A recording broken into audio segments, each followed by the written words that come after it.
Torpaqlarımızın düşməndən azad edilməsi istiqamətində uğurlu hərbi əməliyyatlarda iştirak edərək qazi adını qazanan vətən övladları da ruhunu daim uca tutduğumuz şəhidlərimiz kimi heç vaxt unudulmur. Qəhrəman qazilərimizin keçdiyi şərəfli döyüş yolu böyüməkdə olan gənc nəslə daim örnək olaraq göstərilir. 10 noyabr 1990-cı ildə Lənkəran rayonunun Hirşan qəsəbəsində anadan olan Aslan Qafaroğlu Nuriyev də vətən müharibəsində snayper olaraq göstərdiyi şücaəti ilə qələbənin əldə olunması üçün öz vətəndaşlıq borcunu layiqincə yerinə yetirərək həm ailəsinin, həm də xalqımızın qürur yerinə çevrilib. Qəhrəman həmyerlimiz 5 il öncə müharibəyə qatılmasını və göstərdiyi danılmaz şücaəti belə xatırlayır. Ordumuzun əzəmətli gücünü gördükcə daha da fəxr edir, qürur duyurdum və bu bizi bir daha da inandırırdı ki, biz torpaqlarımızı düşməndən azad edərik, qələbə qazanarıq.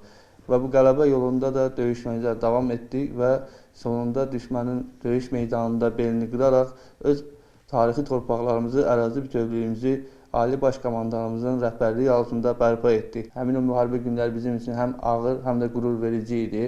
Qürur verici günlər idi. Mən o illəri həmişə gözəl və yaxşı xatirələrlə qalacaq məndə. Mənim arzum vardı, mən Şuşaya qədər döyüşmək, amma qismət olmadı. Qubadlı yoluna gedən döyüşlərdə ağır yaralandığım üçün, yəni mən bir də 4 gündən sonra xəstəxanada, hoşsuz vəziyyətdə idim, xəstəxanada ayrıldım, yəni ağır yaralanmışdım. Ona görə də Qubadlı döyüşləri mənim üçün son döyüş oldu, oktyabrın 21-i. Aslan Nuriyev həqiqi hərbi xidmətini başa vurandan sonra ordu sıralarında müddətdən artıq həqiqi hərbi xidmət qulluqçusu kimi çalışmağa başlayıb. 2016-cı ilin aprel ayında qoşunların təmas xəttində düşmən həmləsinin qarşısının alınmasında da igidliklə döyüşən Aslana 2020-ci ilin sentyabr ayında döyüş tapşırığını yerinə yetirmək üçün bildiriş gəlir. O, bu xəbəri ilk olaraq orta məktəbdən ən çox sevdiyi riyaziyyat müəllimi ilə paylaşır. 25 sentyabr 2020-ci il tarixi günü Aslan bizə gəldi, gəldi ki, müəllim, xeyirdanı ver, döyüşə yollanıram. Dedim, Aslan, hardan bildi ki, döyüşə getməyi? Dedi, mənə məktub gəlib. Özüm könüllü olaraq müraciət etmişəm. Ali Baş Komandanımız döyüş tapşırığı verib. Aslan yola düşdü. Sonra mən bu döyüş müddətində ara günlər Aslanla əlaqə saxlayırdım. Məktəbdə oxuduğu müddətdə çox vətənpərvər bir şagird kimi böyümüşdü. Aslan kimi qazi qardaşlarımıza, şəhidlərimizə biz borcluyuq. Onların qarşısında baş əyirik ki, onlar bizə bu torpaqları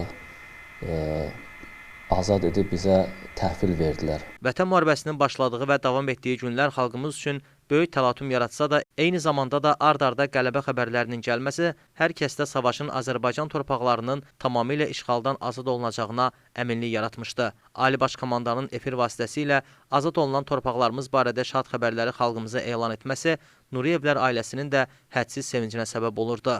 Aslanın müharibədən igid kimi alın-açıq dönəcəyinə böyük ümidlər yaradırdı. Öz vətəndaşlıq borcunu yerinə yetirdi. Qalib kimi evə döndü. Fəxr edirəm ki, mən Aslanın anasıyam. Qürur duyuruq ondan. O müharibəyə yollananda da mənə dedim, getmə də, sənin körpən var, 1 aylıq körpən var, getmə. Dedi, ana, mən ölməyə yox, öldürməyə gedirəm.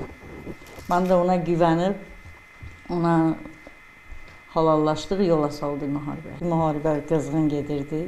Qubadlı döyüşlərində yaralandı, biz bilmirdik. 3 gün komadan sonra həkimlər bizlə əlaqə saxladı, biz bildik.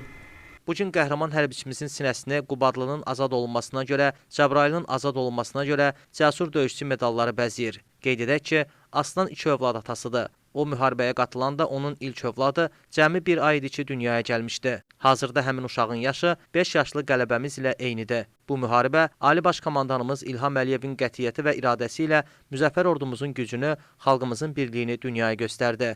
Bu şanlı qələbəmiz dünya hərb tarixinə 44 günlük müharibə kimi düşsə də, Vətən müharibəsi adı altında tariximizə qızıl hərflərlə yazıldı. Əyyub Türkay, Eldəniz Qurbanov, Lənkəran.